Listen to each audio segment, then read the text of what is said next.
From carefully selected senna leaves to a fine, consistent powder, every stage of processing plays a role in maintaining quality, cleanliness, and uniformity. The process begins when dried senna leaves arrive at the processing facility. Each batch is inspected to verify its overall condition and suitability for further processing. The selected leaves are dried under controlled conditions to achieve the required moisture level. Proper drying helps maintain stability and prepares the material for efficient milling.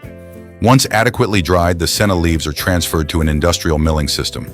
The leaves are finely ground to produce a uniform senna leaf powder. The milled material passes through precision sieves to achieve a consistent particle size. Oversized particles are separated and processed further when required. The sieved powder undergoes a sterilization process to reduce microbial load and improve product safety.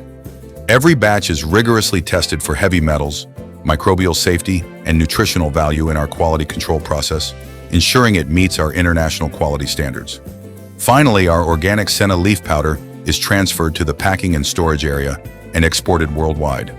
We offer contract manufacturing and private labeling options, packed in pouches, canisters, and in the form of capsules and tablets. We are Medikonda Nutrients.